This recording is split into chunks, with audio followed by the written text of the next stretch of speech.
Here we go. Okay. Chapter 20. So chapter 20 picks up on chapter 19. And now we're going to focus on optimizing Doppler. So the word optimize is to make an image, well, in this case, an image, to make an image or a setting as good as possible. So when they say optimize your image, they're basically saying what improvements can you make? A very simple example is when you optimize your imaging depth. If what you're looking at is up here, you don't need to look at all of this down here. So instead, you will optimize your imaging depth by going shallow and get rid of everything that's in the far field because you don't need it. Okay, so that's what optimizing mean, and you should be optimizing your image as you are scanning, as you are going from one part of the organ or one organ to an entirely different organ.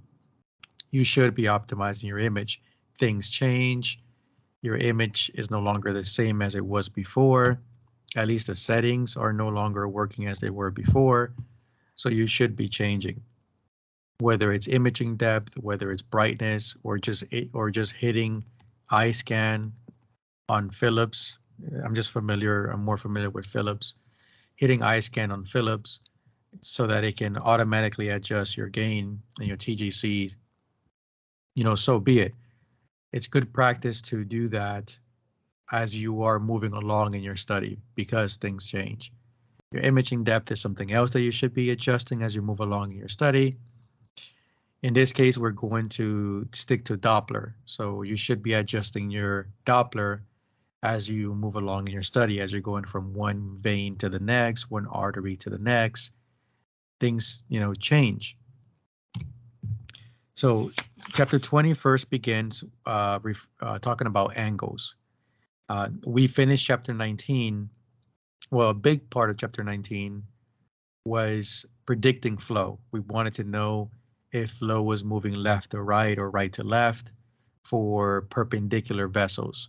So when you have a vessel that is completely perpendicular to your beam is coming straight down, then the whole towards and away doesn't really work here. It's more about, is it going left to right or right to left? Okay, so chapter 20 picks up on that, and it introduces the concept of box theory. Okay, so the first few images on chapter 20 have three linear sequential examples, and then the vessels are going perpendicular to my beam. Now, in this case, we are no longer concerned about the direction of flow. In chapter 20, we're no longer concerned about what the direction of flow. We're concerned about having the best flow. So chapter 19 was about direction. This one is more about having the best flow. Is the vessel completely filled in? That is what optimizing is. So this would be A, B, and C. So in A, your vessel is perpendicular and your blood flow is going sideways. Okay, so I'm not sure if it's going left to right or right to left. Again, that's not the concern. The fact is your blood is going sideways. So let's draw blood going sideways, okay, from side to side. This is my blood. Then we have this color box. So this color box, the way that it's angled determines the angle of the pulse. Okay, so the box itself has an angle, and therefore the pulses within it follow along in that angle. Okay, forget about the image in the background at this point because the box now has its own angle.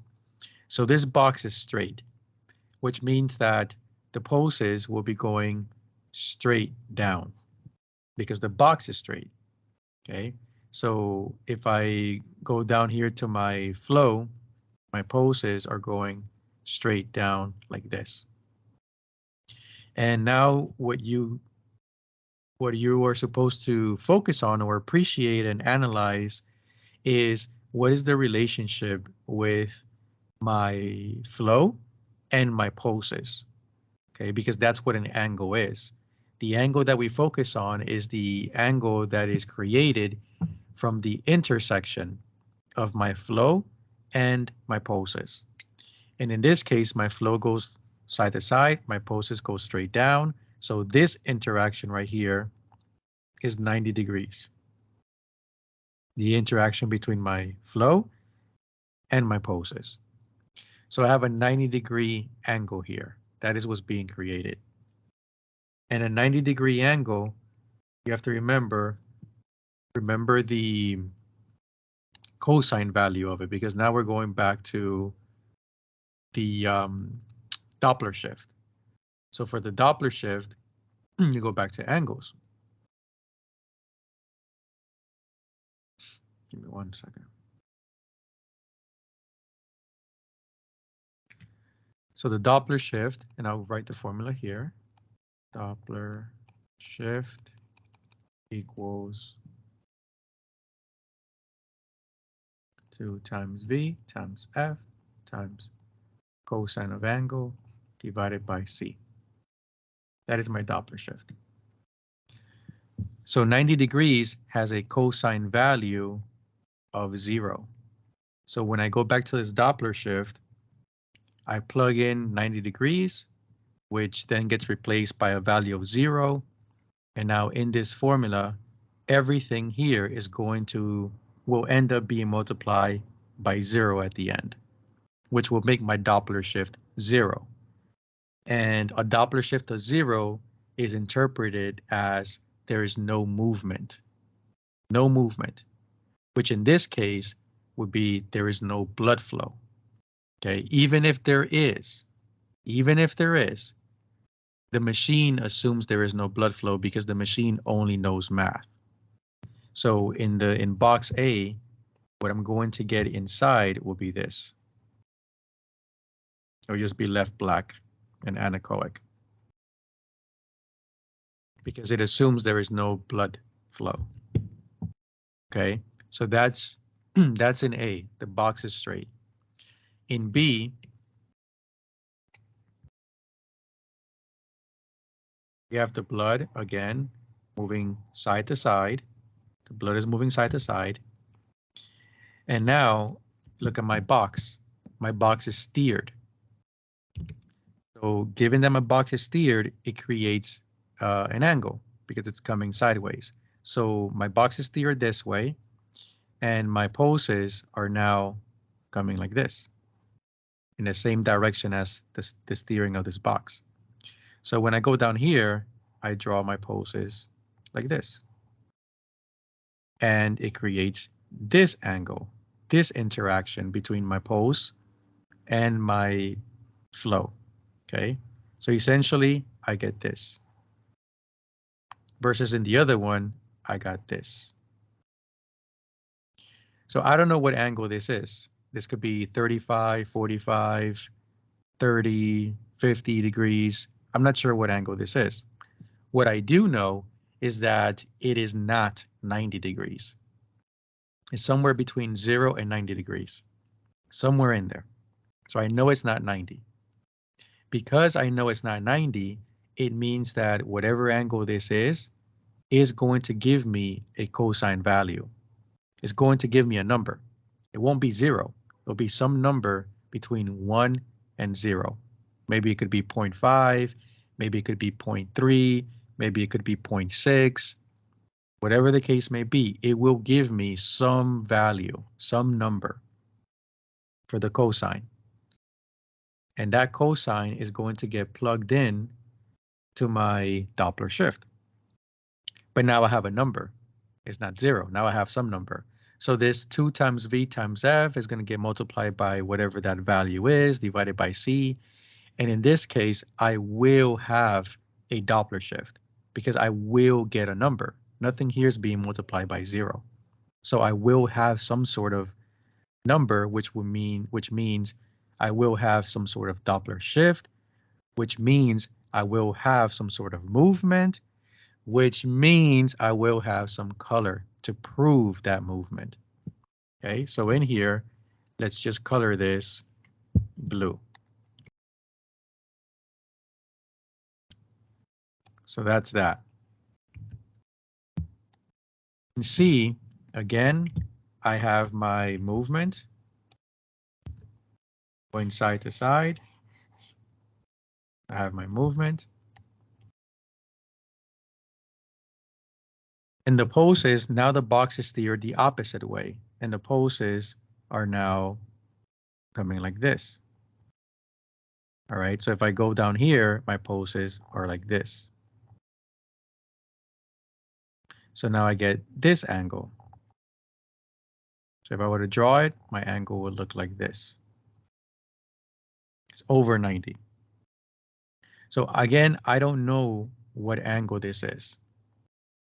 Okay, I don't know what angle that is. I just know it's not 90. And because I know it's not 90, it means, again, the same thing as B. I will get some value. I will get some cosine value that gets plugged into the Doppler shift formula.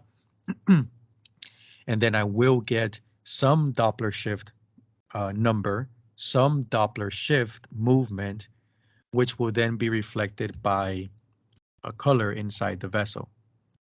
Now, because the previous box gave me blue when it was steered this way, remember this from chapter 19, the opposite box that steered oppositely of the one before will give me the opposite color. So it would have to be red. Or I can flip this, right? I can make this one red, but then this one would have to be blue. Okay. And we spoke about that in chapter 19 with the whole predicting the flow, having an away color.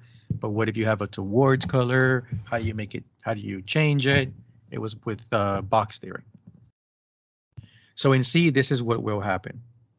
I will get the opposite color, but again, I at least get some color, and that is what I'm that is what I'm looking for. I'm looking for some color. All right. Does anyone have any questions on this before I move on to the second part?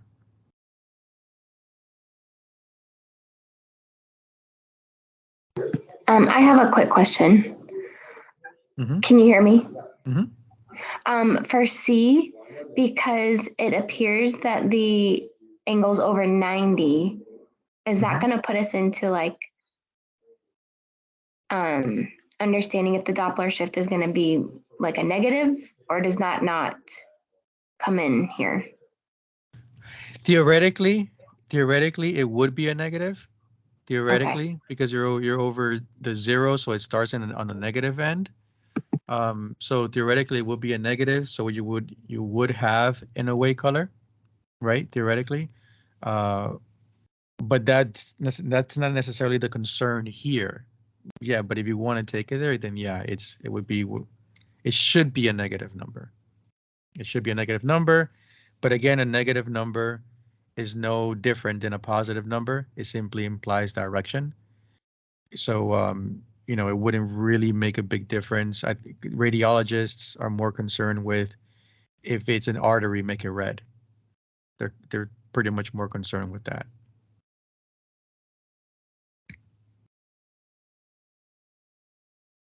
Does anyone have another question?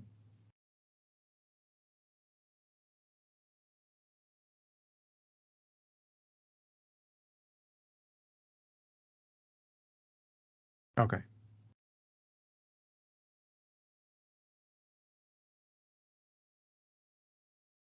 What if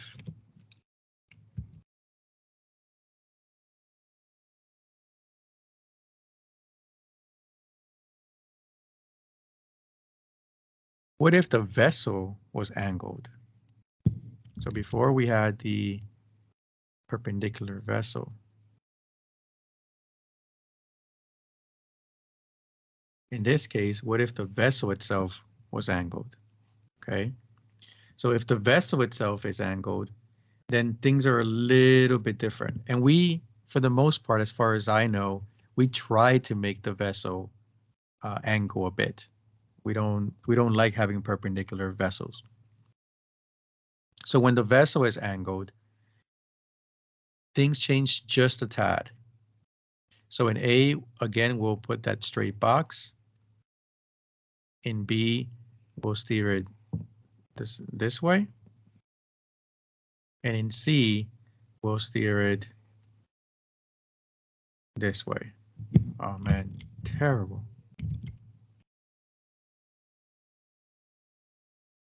Steer it that way. So in A, if we just look at our blood flow, everything's just the same as before.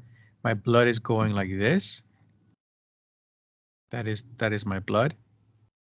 Okay, so don't pay attention too much to the color I'm using. I just want to show some sort of color. And my pulses, if my box is straight, my pulses are coming straight like this. Okay, like that. Now, if I turn this, because my blood is slanted, if I turn it, rotate it to make it straight, it will look more like this.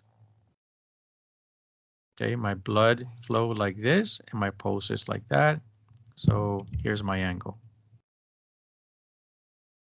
All right, and again, it's not 90. So as long as it's not 90, I get some sort of number. It goes all the way back to what we just went over. As long as it's not 90, I get some sort of number. And that number will give me a value. That value will give me it will prove to me that there is a Doppler shift, that there is movement there. And because there is movement there, a color is assigned to it. Depending on the angle, that depends on the color that's assigned to it, and also depends on the velocity map, what you have labeled as towards and what you have labeled as away. Remember, it always goes back to that velocity map. In B, let's do the same thing all over again. My vessel is like this. So my blood flow is like that. And my box is steered like this. So my angle is like this. So if I turn this to make it straight, my blood flow is like this, and my pulses are like this. So they're pretty much getting close to being parallel with the flow. Okay, so this gives me an angle. Oops, this gives me some sort of angle, and it's getting really parallel, which means that it's getting close to 0 degrees. And 0 degrees is the best. So always remember that 0 is the best, 0 degrees is the best, and 90 degrees are the worst. So in here, I'll get some sort of number, some sort of value, and all over again plugs into the Doppler shift formula. I'll have a Doppler shift and a color is assigned. And in C, my vessel again is like this. And my pulses are now coming this way. Okay, so my pulses are coming like this. If I flip this and try to make it straight, I get this. Okay, it's kind of like it's kind of like it sort of makes an X, right? Like it makes one X right there. Let me draw it like this. One X. So if I turn this, I get this. And then boom, I just created a 90-degree intersection. That 90 degree has a value of 0. That 0 gets plugged into the Doppler shift formula. That means no Doppler shift. That means no movement. So in this vessel, I will end up seeing this. No movement. Just like that. Okay. So before, when the vessel was perpendicular, you did not want to have a straight box. When the vessel was completely perpendicular side to side. Now here, it's okay to have a straight box because now your angle is coming from your vessel. Okay, so in this case, it's okay. But what you don't want to do is you don't want to steer your box in the opposite way of the vessel. Like if you're creating an X, like X marks the spot. Okay, that will create a 90-degree angle. So you can create an issue with that. So just kind of try to, just try to visualize this when you see a vessel and you see a color box. Try to visualize the pulses in the same angle as the color box, and then the flow that's going left to right in these perpendicular vessels. And that should give you just an idea of, is there an angle there of 90 degrees, or is there an angle there of some other degrees? Okay, and your goal is simply to avoid 90 degrees. That's all you want to do. In the exam, they're not going to be specific about what angle is this. It's more about, can you recognize that you don't have 90 degrees, or can you recognize that if there is no flow, maybe it's because you have 90 degrees. So that's what they want you to be able to recognize. So the first thing to optimize is your angle, to make sure that you are not creating a no Doppler shift situation. The next setting to optimize is gain. So there are three kinds of gain. There is color gain, spectral gain, and 2D gain. Okay, gain is the same thing no matter where. It's called differently because you're in a different view. In color Doppler, it would be called color gain because you are in color Doppler. In spectral, when you look at your waveform, it would be called spectral gain because now you're looking at the waveform. You're no longer looking at color Doppler. And 2D gain is when you're looking only at your 2D grayscale image. So it's called a different name. Nonetheless, it's still gain. So gain is the same. It does the same thing anywhere. Gain is either going to show you more or show you less. If you increase the gain, no matter where it is, it will show you more, which means to become more sensitive. Anytime you see more, you become more sensitive. And if you decrease the gain, it's just the opposite. It will show you less. And showing you less means that you become less sensitive. Okay, just the opposite of increasing it. So in color gain, you have a vessel and you have your color box over that vessel, and you have color. Let's say that, let's pick this blue here.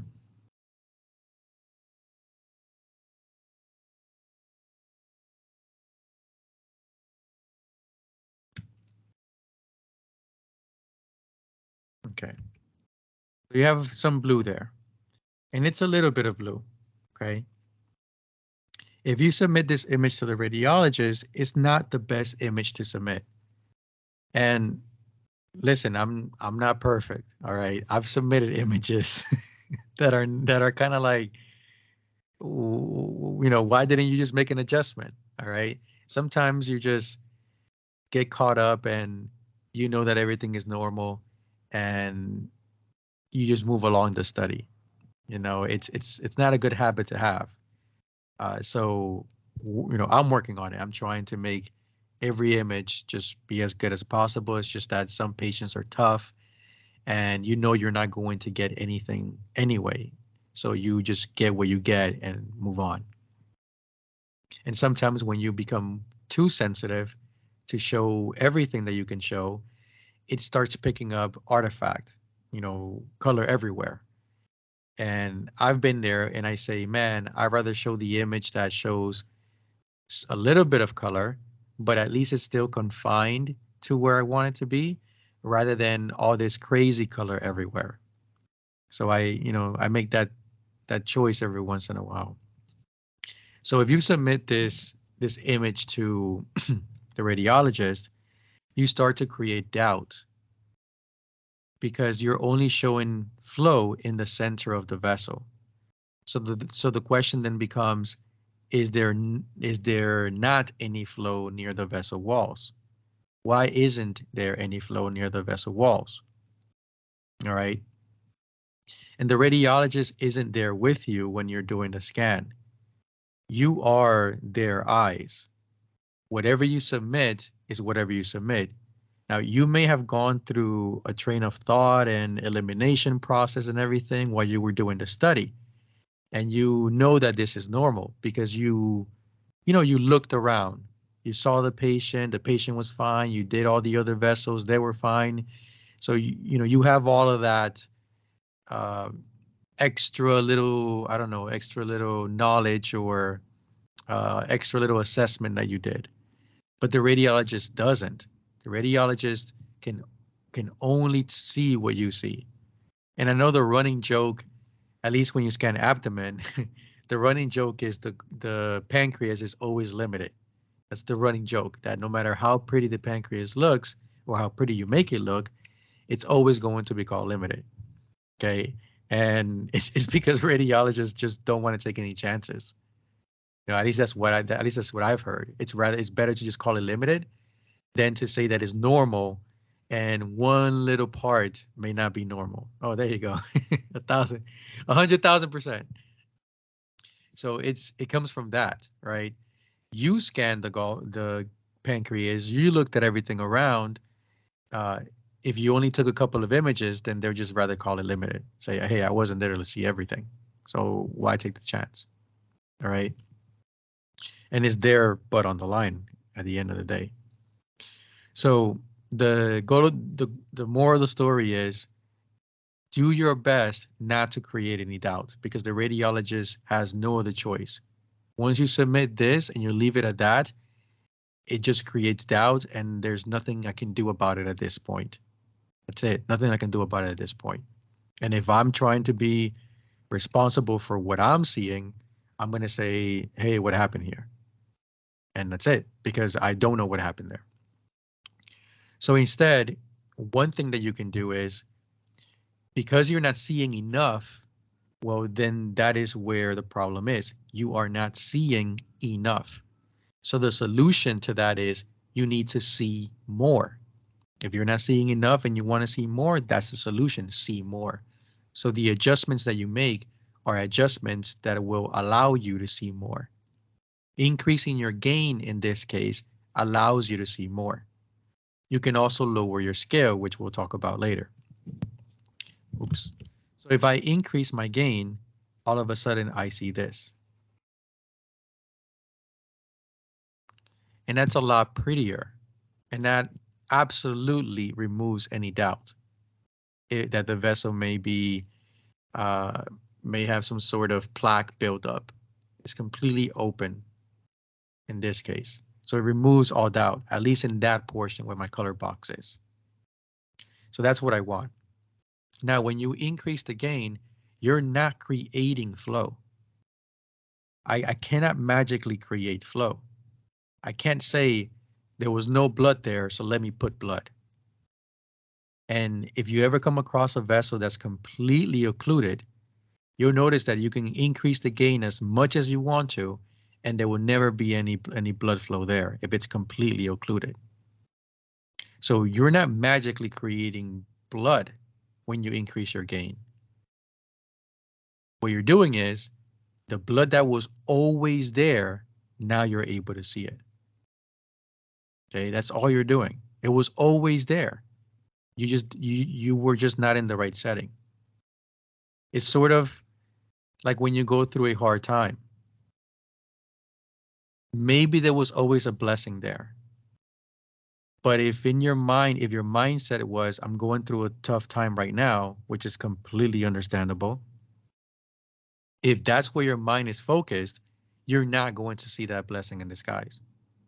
It's only once you sort of go, a few days or weeks or months go by and you start feeling better. And in retrospect, then you start seeing things a little bit differently. It doesn't mean that it was never there. It just means you were not in the right setting to see it. So the same thing with this color. The blood was always there. You were just not in the right setting. So you increase the gain and you filled the vessel. Perfect. It looks really pretty. Good job. But you continue to increase the color gain for some reason. And then you start getting this. That would be color confetti. And confetti is an artifact. It is showing you a Doppler shift, it is showing you movement outside of the vessel. And that's, again, putting doubt. Because now the question becomes, why is there movement outside the vessel? And because we always think about color in terms of blood and only blood, then the more specific question then becomes, why is there blood outside this vessel? And remember, for Doppler shift doesn't care if you're looking at blood or not. Doppler shift just looks at movement, okay? But we're just so used to thinking about Doppler shift, color, meaning blood. So that becomes a new doubt. Why is there blood outside this vessel? Is there a perforation in this vessel? Okay, are there collaterals in this vessel that are then allowing blood to be around it? But it's just color confetti. So it means at this point that you are too sensitive, and any little movement is giving a Doppler shift. So if you're scanning an artery, arteries expand and contract, expand and contract. That's a movement. That's why you can feel your pulse. If you check on your wrist, or if you check on your brachial or your carotid, you feel that pulse. That's your artery moving. So if you become sensitive enough, you pick up on that movement, and it gets assigned a color. The way that I was taught in school and in my clinical sites for adjusting your color gain is you are scanning a vessel and you turn up your color gain. You turn it up until the point that you see confetti. So you actually make confetti come out. Then once you make the confetti come out, you slowly turn down your color gain. Slowly, slowly. And once that last confetti is gone, that is your best color gain, because it means that it is maximized without going over. So it's basically saying, I am adjusted to the point where I will see anything I can see. I am as sensitive as I can be without being too sensitive. And that's where you want to be. You want to be at that maximum sensitivity without being too sensitive, right? We always want that our significant other to be sensitive, but not overly sensitive, right? It's always like that sweet spot. All right. So the other thing you can do is to turn down your color gain. Now you remove what you saw before, and if you turn it down some more, now there's nothing there. So this becomes anechoic. So a vessel that had flow now appears to be a vessel without flow. And you can make any vessel look this way. And again, you create that doubt. Right? So that's color gain. Now, when do you want to increase the color gain? When you need to see more flow. When should you decrease the color gain? When you want to see less flow. Maybe that your setting was already too sensitive. So then you tone it down a bit. It's like, whoa, whoa, whoa. Don't be too sensitive now. There was a movie, it's called Cry Baby, with Johnny Depp. And I watched it, the first time I ever saw it, I was in middle school, but it was like an older movie. And that was the first time I ever watched it. And it was just, I thought it was really like funny / corny that his name was Crybaby. And it was because he only cried from one eye. And I thought that was really corny. But yeah, these are young kids you're talking to. Okay, so you guys haven't seen that movie, Crybaby? Is that what you're telling me, Rami?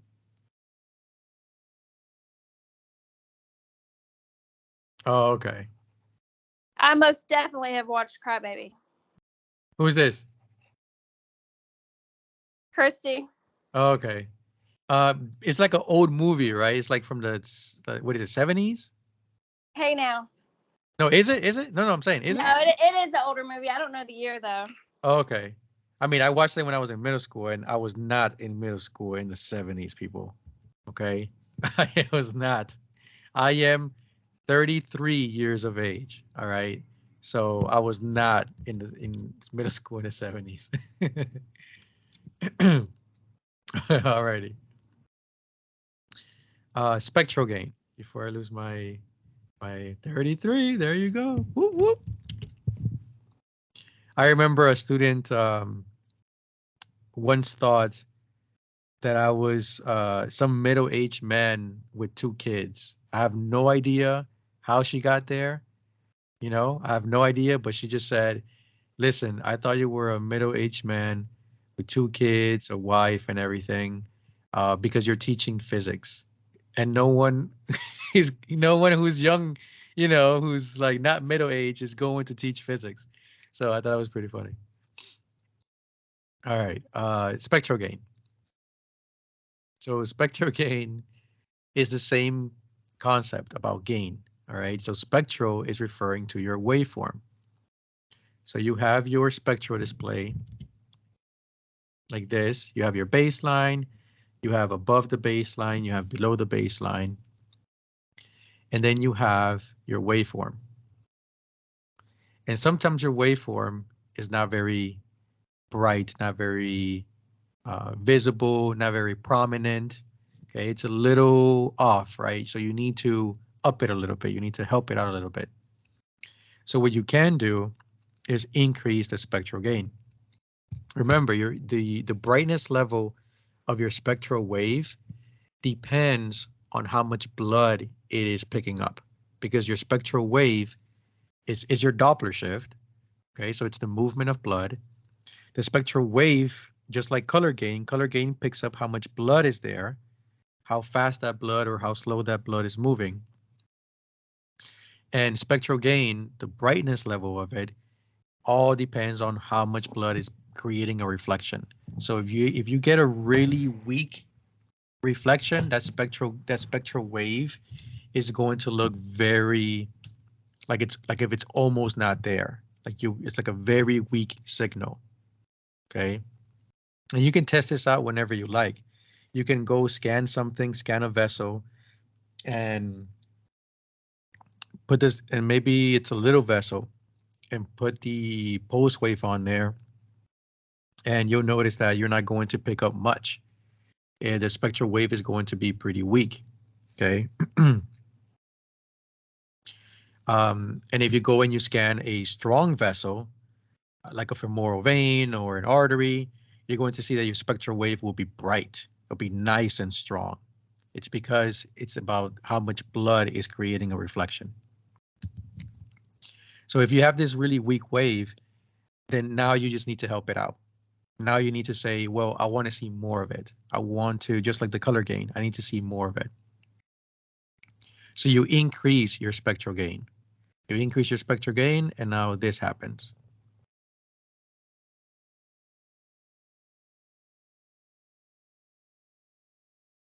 Let me see, Hector asked me a question. With the spectral gain, how do you take yours? At my job, we all keep it very low to see enough of the waveform. So, okay, I'll get into that. You definitely want to at least see the entire shape of the waveform for the spectral gain. So you want to be able to follow it from the baseline up to the peak and down back to the baseline, or down back to where it connects to the next waveform. So you at least want to see the entire outline of it. And I'll explain now what happens when you increase the spectral gain way too much. If the waveform is already bright, then you can lower it down. You don't want it to be too bright, because maybe your settings were already sensitive, and that's why it looks bright to begin with. Or you may have a lot of blood that's creating a reflection, so it's going to look bright. The idea is, though, you want a bright waveform with the background being black. So if that waveform is very bright, but my background is completely black, I'm okay with that. If my waveform is very bright, but my background is like shady, it's not completely anechoic, it's shady, then I may want to turn down my spectral gain. So I'll show you now, Hector. So I have my spectral gain here. I increase my spectral gain. Excuse me, I have my spectral wave here. I increase my spectral gain to make it stand out a little bit more. And I decide to increase my spectral gain even more. So then this happens. Becomes bolder. It's the same thing as the color, right? I made more color appear. And if I turn it up all the way up, then this happens.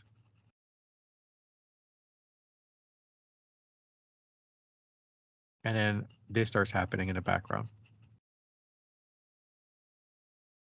Oh, look, it looks like mountains. All right. So for me, this is the equivalent of color confetti. It's the equivalent of it. The only thing is it's not in color because we're not in color Doppler. We're in spectral gain where it's all about shades, black and white in shades. So it's that's why you're not going to see it in color. But for me, it's the equivalent of it. When you turn your spectral gain way too much, you became way too sensitive. So you start picking up noise. So your signal in the background, it gets filled with noise. And what ends up happening is that you lose your spectral window.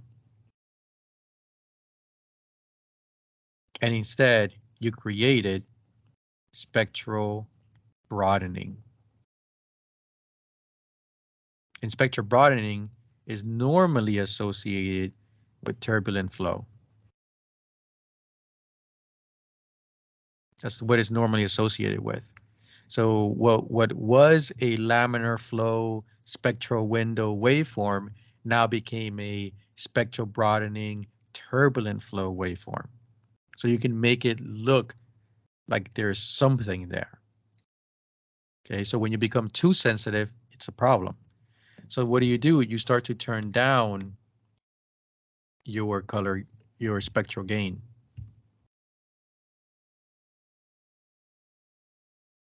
Correct. If you have high spectral gain, you can create spectral broadening. Without it actually, without the vessel actually having spectral broadening, you can create it. So now you start to turn down your spectral gain to make things look pretty again. So you get your spectral window back. Here's my spectral window.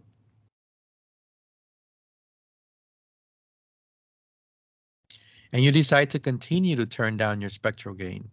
So now your wave becomes, very weak signal again. And then you say, I'm going to turn down my spectral gain all the way. So then you get this.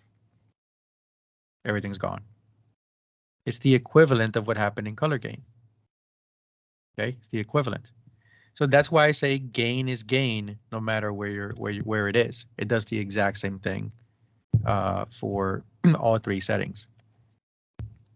I believe it was Remy who asked me about spectral gain creating spectral broadening. So you can create spectral broadening by increasing your gain too much. You can have spectral broadening because the vessel is turbulent flow. So it could already happen naturally because the vessel is turbulent flow. You can create it with the spectral gain being high, and you can also create it with a sample gate. I'm not sure if I covered, can someone remind me if I covered sample gates before, like where you place it? I believe I did. Like if you place it near the vessel wall, or if you make your sample gate way too big. Can someone tell me if I did or not? I remember placing it like closer to the wall versus in the middle of the vessel. Okay. Yeah. Okay, good. Yeah, you went over all that. All right. So that's another way to create spectral broadening. Okay. So if you put the sample gate right by the vessel wall, that can create spectral broadening because that flow right there is a little bit turbulent, mostly because of the friction. Oh yeah, that was in the chapter hemodynamics. That's where it was about friction. It's just not the best place to put a sample gate. Either you put it if you put it at the close to the vessel wall, or you make the sample gate very, very big. Sure, it's picking up the flow in the center, but it's also picking up the flow on the vessel walls. So you'll have spectral broadening again. All right. And then the last one is 2D gain. And this is your image brightness. So if your image is too dark, you increase your 2D gain. If your image is too bright, you can decrease your 2D gain. It's about seeing more, seeing less. All right, so again, gain is the same no matter where.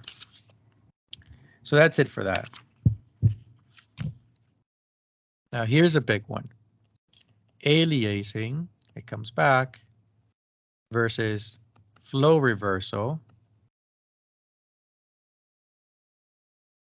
versus crosstalk. And this is why I skipped crosstalk from chapter 19. So for aliasing, we're going to look at how it looks on the velocity map. Let me draw a velocity map now. Give it a number, and then let me color it in. Okay. A nice little red there. A nice little orange.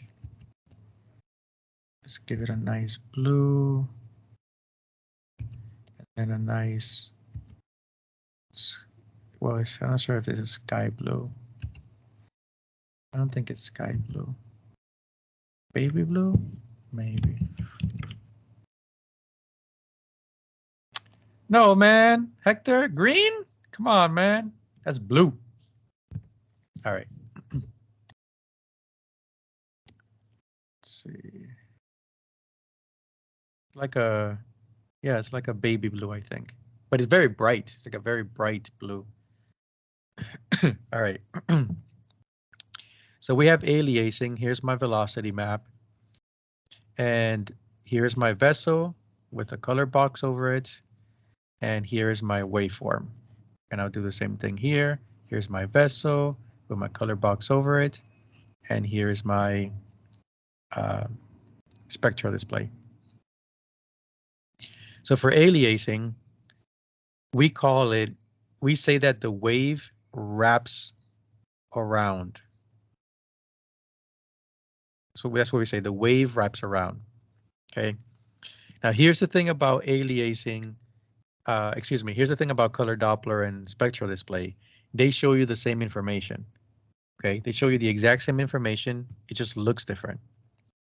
But if you notice on my velocity map, I have a baseline right here. I have above the baseline and I have below the baseline. In my spectral display, I have a baseline right here. I have above the baseline and I have below the baseline. In my velocity map, I have slow colors, red and dark blue or royal blue. So I have slow colors and I have fast colors. When I have my waveform, I have slow right here, close to the baseline, and these colors are close to the baseline as well. And I have fast up here, away from the baseline, and these fast colors are away from the baseline. Okay, so the information is the same. It's simply provided to you differently. So for aliasing, what's happening is that you have a high velocity that is way too high. It is bigger or faster than your scale. In this case, my scale is 10 or -10. Either way, 10, that's my maximum. Because remember, -10 is not slower than 10. All right, they're the same numbers. That means that they are equally as fast. So in aliasing, my wave is just way too big. So what it does is that it takes a fast flow and it wraps it around to the other fast flow. So let's do the waveform first. In the waveform, this is my waveform, and you can see that it's bigger than my limit. My limit stops right here. This is my glass ceiling. So this piece up here gets chopped off. Okay, so this piece right here gets chopped off and is moved down here. So it literally just wraps around down here. So it'll finish down here. Visually, you can see that these two waveforms are pointing in the same direction. They're both pointing up. They're also right on top of each other. Okay, it's not over here. Okay, they're right on top of each other. Like if you're going to stack them on top of each other, like if you're stacking cups. So they point in the same direction and they're right on top of each other, like if you're going to stack cups or stack cones. The other thing to notice is only one of these waveforms touches the baseline. This one down here is just hanging around, right? It's not tied to anything. No commitment right here, boy. All right. Oh, sorry, every time I say joke, I always have to like go back to what I'm talking about. All right. Okay, yeah. So hanging around down here. Okay. This waveform here, the way that it looks, I need to prove that in color because it's supposed to be the same information, right? So this needs to look pretty much exactly like this, but in color. And this is how it looks. So I'm always going to have my slow flow hanging around. And the reason why I'm choosing these colors, the red, is because my waveform is above the baseline. So I need to choose colors that are above the baseline. So in this wave, I have slow flow. This right here is my slow flow. So I need to show slow flow. Okay, then I have fast flow. And remember, it's aliasing, so I'm supposed to have fast flow. So here comes my fast flow, my orange. And again, above the baseline, because that is my orange, above the baseline fast. Now I need to bring this guy in here. So this guy is on the opposite side. The opposite side is below the baseline. Below the baseline, I need to pick a below the baseline color. Okay, but I picked the fast below the baseline color because the idea is that I have aliasing because I'm going too fast. So if I'm going to pick a color that is on the opposite side below the baseline, I pick the fast one. And I have this. So this right here is the same representation as this down here. Because if you look up here in the color, you'll see that you have towards colors and that you somehow have an away color. If you look at my waveform, I have a towards the base, above the baseline towards me wave, and I somehow have an away from me waveform, right? So I need to represent that in my color, and that's where that blue is. And the reason why they call it wrapping around is because your fast velocity from one direction wraps around and touches the other fast velocity from the other direction. So that's what they call it wrapping around. So this ends up being mosaic looking when you look at it, when you see it on your velocity map. But I think what also influences it is if you have a variance map, because I believe variance maps are the ones that give that mosaic look. For flow reversal, okay, for flow reversal, here's where you start noticing the differences. This is what the waveform looks like. Oh, let me make it smaller. So the waveform looks like this. You see two waves, but it's a little bit more fluid. One starts, hits the peak, starts to slow down, and then continues to the other, hits the peak, starts to slow down. So there is no more stacking here. These waves are not on top of each other. Not only that, but they're pointing in different directions. One is pointing up, the other one is pointing down. One is above the baseline, the other one is below the baseline. That's true, but they're pointing in different directions. In aliasing, one was above the baseline, the other one was below the baseline, but they still pointing in the same direction. And please keep in mind that for aliasing, you can have aliasing below the baseline. Okay, they will still be on top of each other and they'll both point in the same direction below the baseline, pointing down.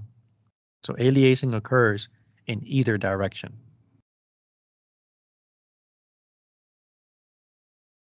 So back to this, pointing in different directions. That's my first difference. The other difference, they're not stacked. That's my second difference. The third difference, both of these guys are touching the baseline. You don't see one just hanging around. They both touch the baseline. So that's the third difference. Okay. Now I need to prove this in color. Same thing. I need to prove it in color. Now here's the thing. Flow reversal is supposed to mean that you are going in one direction and then you go in a different direction. That's what flow reversal means. It means you go one direction and then a different direction. Whether that's towards me and then away, or away and then towards, doesn't matter. You're supposed to prove that you were going in one direction and then you went in a different direction. Imagine that you were in a car and you are driving, you are in drive, going at 50 miles per hour. And I ask you to go in reverse. Okay, I want you to Vin Diesel this and go in reverse and win this race. You don't magically go in reverse. It doesn't happen that way. You are in drive going at 50 miles per hour. There's no way you can go in reverse. So what do? It's a process. You are at 50 miles per hour. Next step is to slow down. Why are you slowing down? So that you can come to a complete stop. Okay. Now that stop doesn't have to be a 5-second stop, but it has to be a stop nonetheless. Now I'm guilty of this. I'm guilty of going in drive, slowing down for whatever reason. And even while the car is moving, I put the car in reverse. Now the car is moving very slowly at that point, right? Super slowly. And so slowly that I feel comfortable, and we all do this, we feel comfortable enough to put it in reverse. But what happens when you do that? The car jolts forward, right? Like you get sent forward a little bit. Why? Because the car came to a complete stop when you did that. And that's why you get that sudden jolt. So that stop only lasts, half a second. Nonetheless, it's still a stop. So I'm going in drive at 50 miles per hour. I slow down. I come to a complete stop. And once I come to a complete stop, I hit reverse. And then once I'm in reverse, I'm slow. And then if I want, then I can speed up. Because you don't, right? Even if you're going in drive, you're not in drive and then all of a sudden you're at 50 miles per hour. Now you can floor it, but you're still going to go from 0 to 1, 2, 3, 4, 5, 6, 7, all the way until you floor it and you get to whatever speed you want. So at some point you're going slow, even if you floor it. So once I hit reverse, I can decide to be slow in reverse or slow and then I want to speed up in reverse and be fast in reverse if I'm trying to win this race. So for my color flow, that is what I'm going to see. That is literally what I'm going to see. So let's do this waveform towards me. So let's have some towards color. And things always start out slowly. Then some of this blood is going to go fast.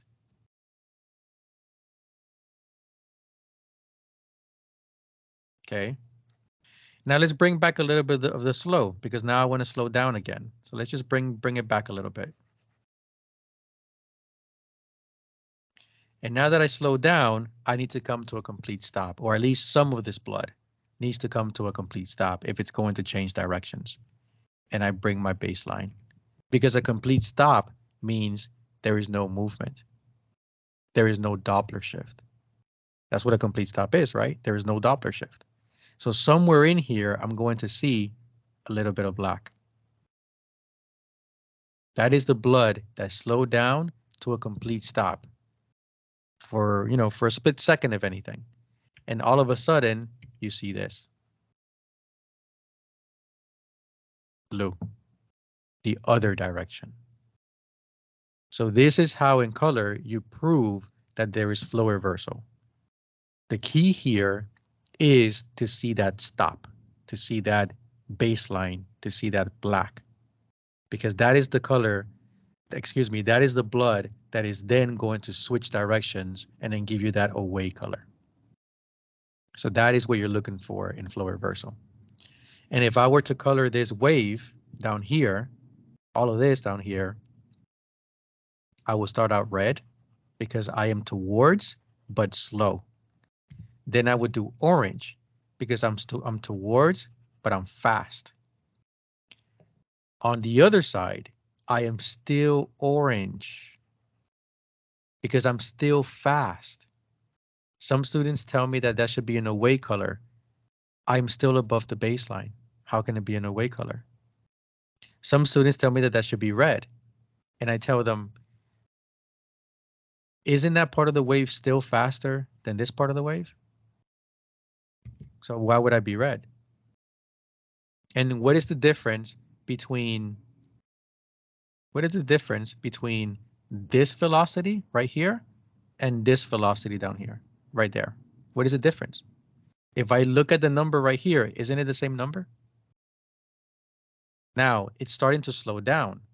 Sure, that's true. But which one of these is faster? I am going from 0 miles per hour to 50. And on the other end, I'm going from 100 miles per hour down to 50. Which one's faster? They're the same. So whether I am speeding up to 50 or slowing down to 50, 50 is 50. So the same goes for this waveform. Whether I'm speeding up to this number or slowing down to this number, these two numbers are still the same. Okay? So after that, then I bring my red.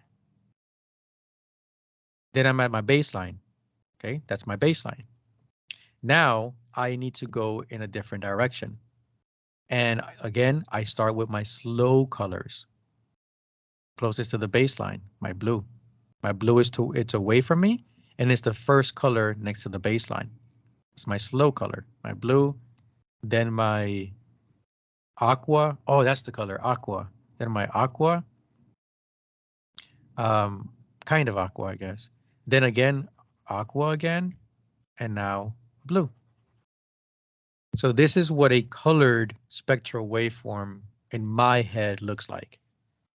I cannot prove that this is true or not, but that's how I see it in my head. Okay. So this is when you look at color, this is essentially what is the same information. You know, it just looks differently because you're looking at a different display.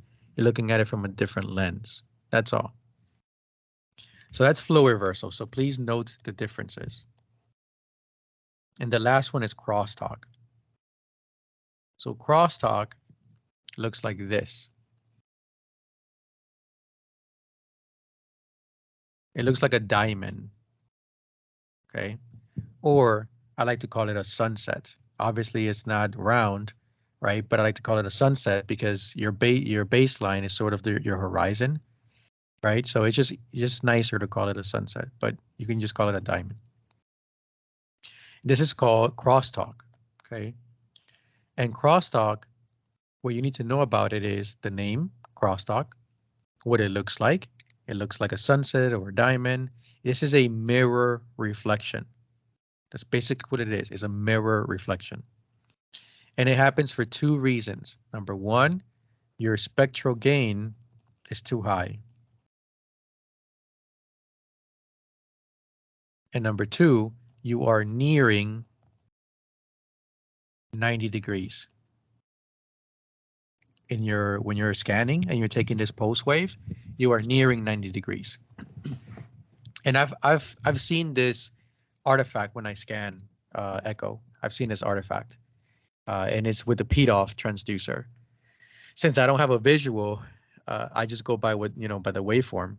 And when you do a suprasternal notch, so by the clavicle, there's a point where the aortic arch, so the aortic arch comes like this.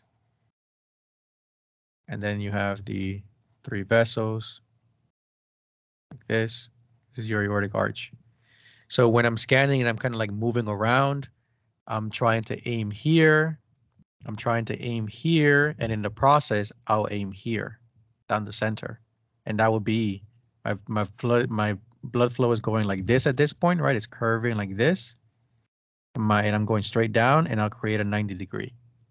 So I might be you know, really, really close to 90 degrees. So then I'll see this spectral, this crosstalk. If you know what causes it, you know how to fix it. If what causes it is your spectral gain being too high, lower your spectral gain. If what causes it is getting close to 90 degrees, get away from 90 degrees. All right. So right there could be the answer to a question or two. One question could be, how does it look or what causes it? Another question could be how to fix it. And just by knowing what causes it, you know how to fix it. Any questions here before we move to our last part?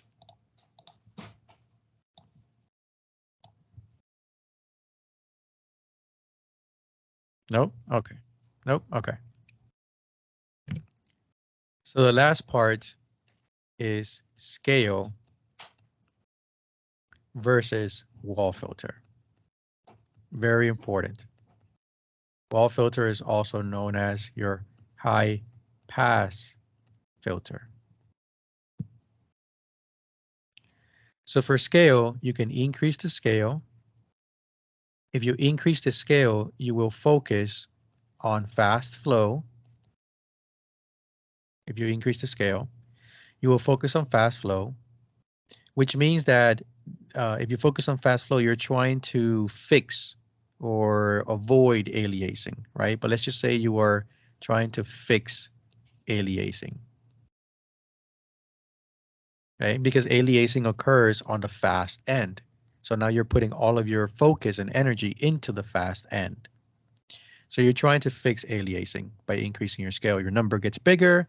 That means a higher limit, right? A higher limit, a higher class ceiling. The only time you should be increasing your scale is because there's some sort of aliasing. That should honestly be it.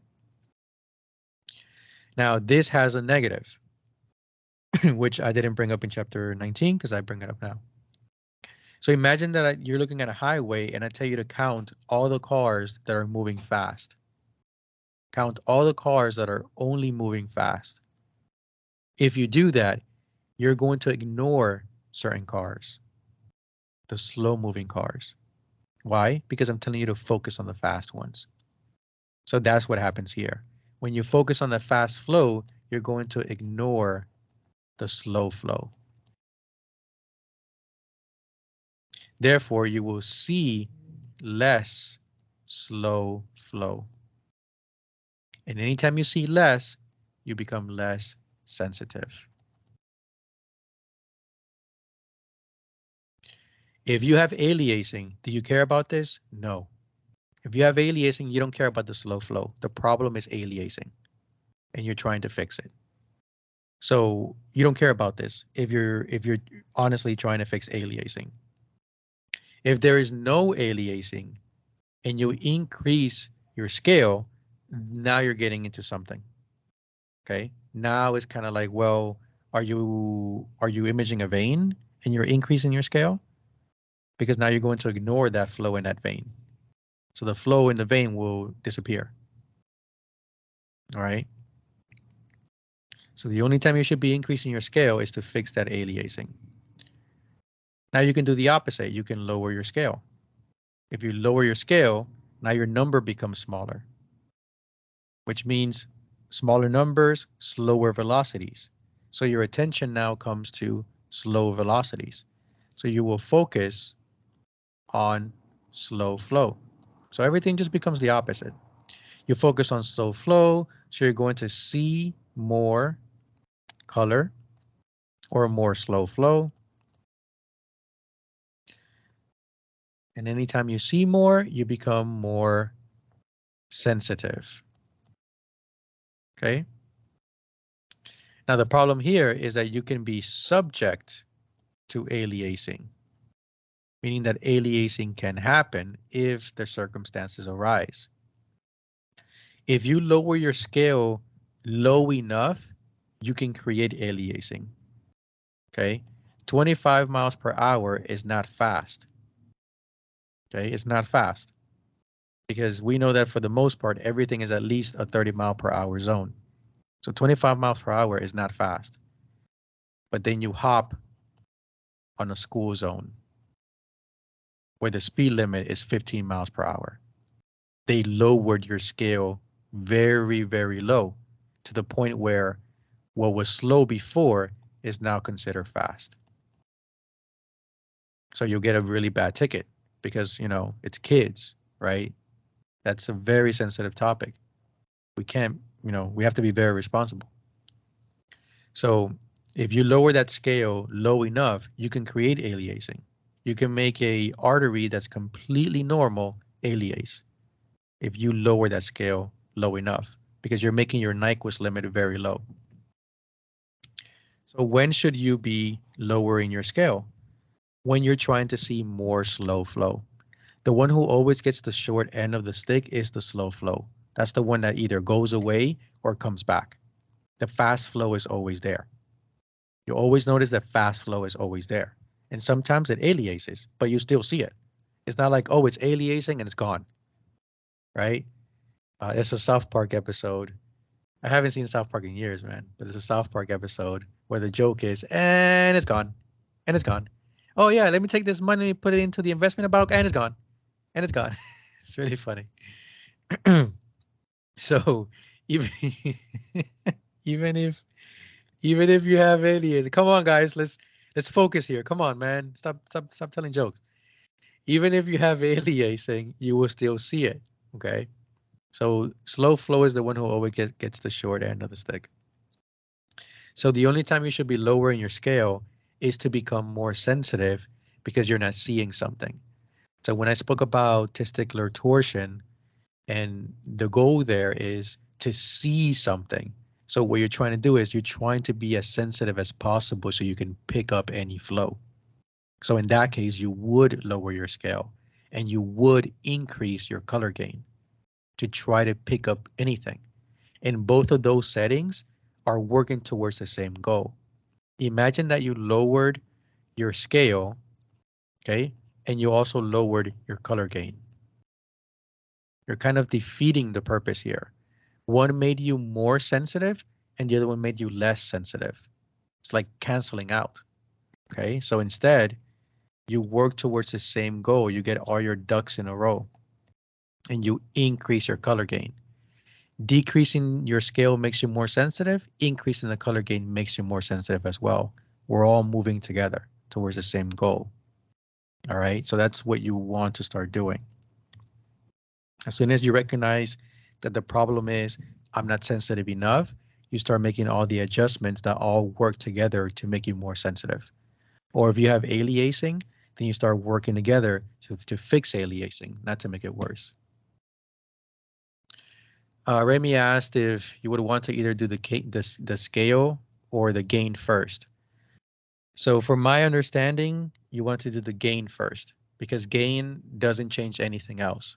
Scale, once you start messing with the scale, as you can see, it starts doing this to slow flow, that to fast flow, right, to aliasing. Gain doesn't really affect anything. So it's basically like the safest bet to do first because it doesn't change anything else. Thank you for the question. So that's your scale. Now your wall filter, your high pass filter. You can either increase the wall filter, and when you do that, you're basically doing this right here. You're going to ignore slow flow.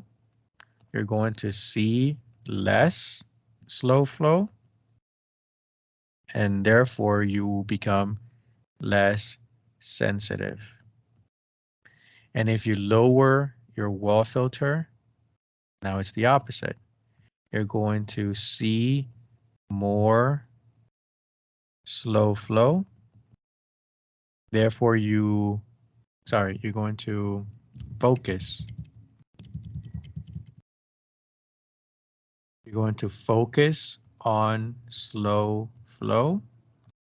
You will see more slow flow. And therefore, you would say you are more sensitive.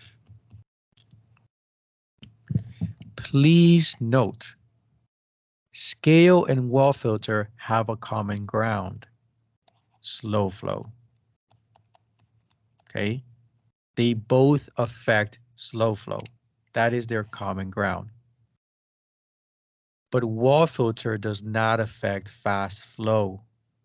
That's why when you see wall filter, it's only about slow flow. You either ignore it or you bring it back.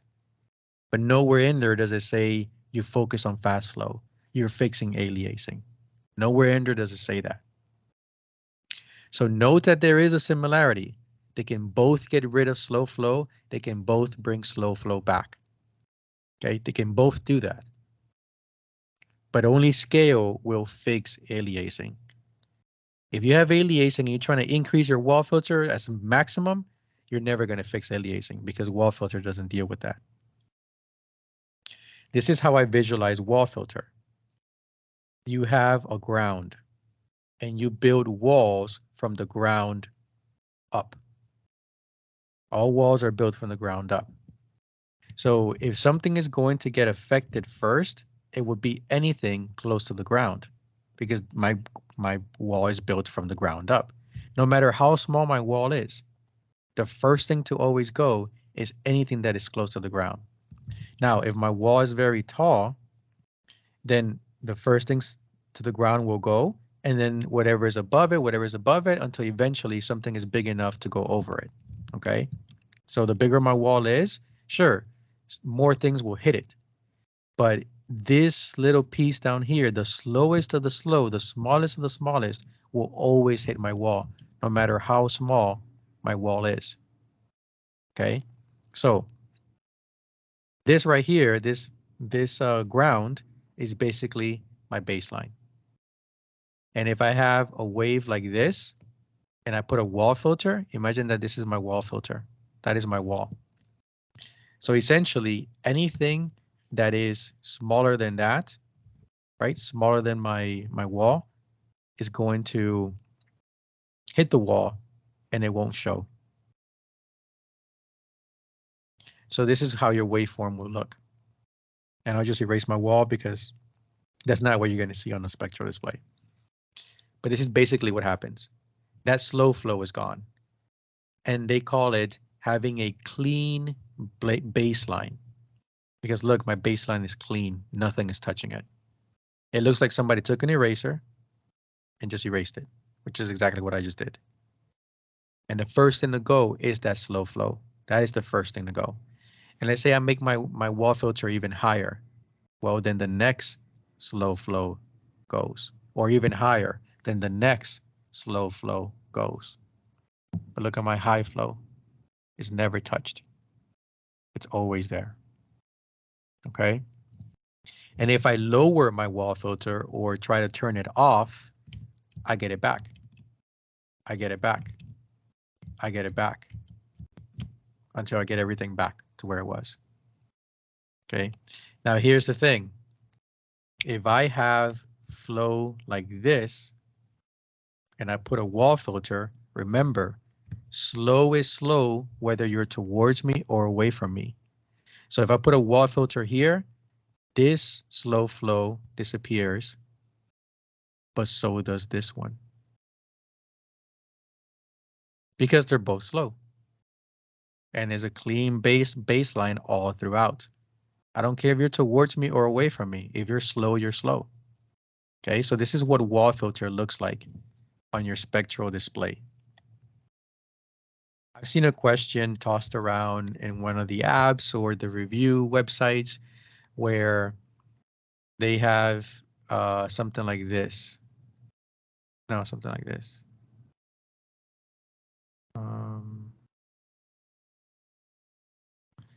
And they're saying that they want, the sonographer wants to measure the end diastolic flow in this waveform, but they can't because it's not visible. The end diastolic flow is essentially the slowest flow right before you start going into systole again. So you can't, and I don't know much about vascular, so this is as far as I go. But I know end diastolic is that slow flow right before you start going into systole again. And they can't measure it because it's gone. And if you see, all of this is erased. All of this is erased. So they're saying, hey, the sonographer wants to measure the end diastolic flow, but they can't. what setting or what should they change to be able to do so. And your job is to say, well, I need to bring that flow back. And I see this clean baseline, which means that somebody turned on their wall filter because all of this, it's gone. So let me turn off my wall filter to bring that back. I bring back that slow flow. I bring back that slow flow, and then, you know, it repeats itself. And now I can measure my end diastolic flow. Okay. So that's one of the questions that I kind of seen being tossed around. I'm not sure if it's on the exam though, but it's a really good example. So I like to bring it up. So on your spectral display, right, on your waveform display, it's very easy to see if it's a wall filter when you're talking about slow flow, because remember, scale also removes the slow flow. But on spectral display, it's very easy to see that it's wall filter because of that clean baseline look, like somebody took an eraser. Okay, so that one is not too bad. But what about on color, which is not your spectral display? On color, let's say you have this.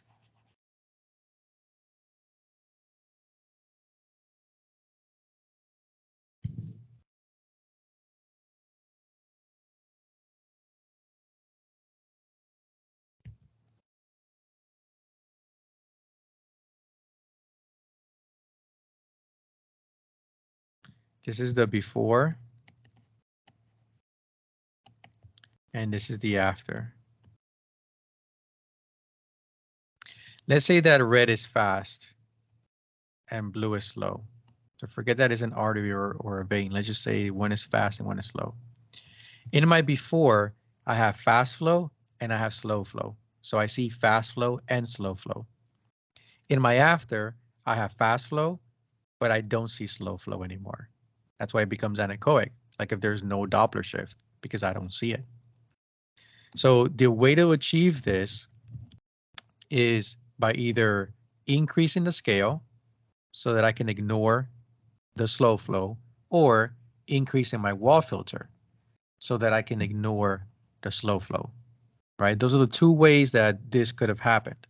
Obviously, I could have turned down my gain and stuff like that, but we're talking about wall filter here, okay? So these are the two ways this could have happened. How do you know which one it is? Again, in your spectral display, it's very easy to tell when it's your wall filter, okay? Because you see that clean baseline. So as soon as you see that, it's wall filter, no doubt about it. If you don't see that, then okay, it's not wall filter. Here, there is no clean baseline to look for because we're talking about color Doppler. There is no waveform. So instead, it's a process of elimination. You have to look at your scale in your velocity map. Okay, so you look at your scale before and your scale after. If the scale before is the same as the scale after, then it was not your scale that changed. Because if your scale increased, why are the numbers the same? So you discard it and you say, oh, my scale did not change. It has to be my wall filter. If you look at the before and after and your scale did change, then there's the answer. Yeah, my scale changed. Well, then it has to be your scale. So that's how you prove which one it is. It's a process of elimination. Okay. If you have aliasing, okay, if you have aliasing in one and no longer aliasing in the other, you shouldn't even look for wall filter being a possibility because only scale can fix aliasing. Okay. This can also be vice versa right here. You can flip this around where this is this.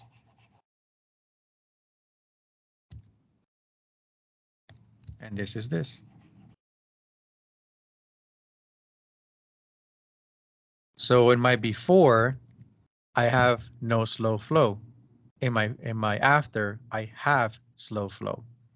So I would look at my scale and I notice that my scale is the same And of course, these wouldn't be up. It would be to lower the scale or to lower the wall filter. And I notice that my scale is the same. So if my scale didn't change, that means that they lowered my wall filter. But if my scale did change, then it can no longer be wall filter. It's my scale that changed. So this would be a smaller number and a smaller number. It's like, oh, my scale changed. Okay, then it has to be my scale. All right, so that's how you're able to tell which is which. Spectral display, how does scale look on spectral display? So in your spectral display, the space for your spectral display, remember I told you it's a shared space. So when you move your baseline around, it takes from the bottom, gives to the top, or it takes from the top, gives to the bottom. So that space is shared. So it's the same thing as when you increase your scale or not. So this is my spectral display. And these are my velocities. Okay. And let's say that these are by twos, 2, 4, 6, 8, 10, 12, 14, 16. So my velocity is, my maximum here is 16. Okay. And let's say that my waveform is 2, 4, 6, is 6. So the peak of my waveform is 6. So this is how it would look. It looks very small, right? In comparison to the bigger picture here, this looks very small. Okay, so you wouldn't want to submit this. This is obviously a slow flow because my peak is 6 and I'm focused on 16. So I'm somehow focused on fast where my flow is being slow. Okay, so in this case, what you want to do is you want to lower your scale. Okay, and what's going to happen is that instead of being, let's say, in increments of 2, it'll be in increments of 1. Okay, so this doesn't change size. The ticks simply change how much the increments are. So 1, 2, 3, 4, 5, 6, 7, 8. So now that I made them in increments of 1, but look, my scale still looks the same. It's just that the number changes. Okay, the increments change, but my scale still looks like the same size. Now my waveform is a 6, right? 1, 2, 3, 4, 5, 6. So right here. So my waveform now looks like this. A lot nicer. Okay. I did not make this wave faster. It's still a 6. But what I did was I lowered my scale to kind of fill in that waveform, right? To sort of make it bigger, like if I'm zooming in on it. Okay. So I'm lowering my scale to focus more on that slow flow. And by doing that, I kind of give that wave a little bit more room to breathe. And that's what you want to do because this allows you to appreciate this waveform a lot more. Now you can see it a little bit more clearly, right? If I give you something tiny and I tell you to tell me details on it, you wouldn't be able to because it's tiny. You're going to try to pinch it and zoom in on it. You millennials pinch everything, right? And you're going to try to zoom in on it to see what's there. So by lowering your scale, that's what you do when the waveform is small, okay? So because it's a shared space. So when you want to lower your scale is to focus on that slow flow. It makes the waveform appear bigger, but it doesn't change the velocity of it. This is still a 6. Okay, and I can even, let's say I made my maximum a 6. My waveform would then look like this, right at the maximum. It looks even bigger. Okay, but it's still a 6, right? And my number became smaller. Why? Because I'm focusing more on the smaller numbers. So when you lower your scale, the side, yeah, I guess you can say that. When you lower your scale, that size of the waveform begins to change. It doesn't change the velocity of it. It just changes how big or small it looks. And I'm not sure what the rule is, but I think it's something like your wave needs to cover, like 75% of the window or something like that. Maybe I'm making that up. Maybe I am. But I know that your wave needs to take up the majority of that space because then it's just easier to read the waveform for somebody else. Okay. So when you lower your scale, if you have a really, really tiny waveform, imagine that the waveform was like this, super tiny, just a 2, Just a 2 down here, that's the waveform. But what if I change my scale and they're all in increments of 0.5, right? 0.5, 1, 1.5, 2, 2.5, 3, 3.5, 4. And now 0.5, 1, 0.5, 2. Now my waveform looks like this. It's still a 2, but I kind of zoomed in on it by lowering my scale. It's a small number, so let me hang around the small numbers, okay? And then, of course, when you have aliasing and you have a really big wave, well, then you want to become bigger, so your increments get bigger. So if it was increments of 2, maybe they become increments of 3, you know, so then your waveform now gets confined into your new value set, okay? So the velocities don't change. It's just a matter of making it fit or making it bigger, all right? So that's the other part of messing with your scale to change how your waveform looks, okay? So in color, it's about getting rid of flow or bringing back flow or fixing aliasing for scale. On the spectral display, it's just about making it fit, making it a nice size for someone to appreciate the wave and see if there's any spectral broadening and or spectral window in there. Because imagine if the waveform was this tiny. How could you see a spectral window there? Like, of course, this is going to look like a spectral broadening. There's no way I can see a spectral window. But then somehow when you made it big, oh, look, there's a spectral window there, you know? Alrighty. The ghosting artifact is something that happens in color, okay? And they say that it's fixed by wall filter. So when you have color like this is just the last little detail, color like that, and you have a little bit of blood outside, okay? They call it ghosting artifact, okay? So ghosting, and it's fixed by increasing your wall filter. That is just a little bit of extra flow that happens to be slow, and we want to get rid of it. So we do that by increasing the wall filter. That's it. Can you do that by increasing the scale? Yeah, you say, yeah, you can. They just say to increase the wall filter because it's going to mess only with the slow flow, right? And this is supposed to be only slow flow. Okay. Any questions?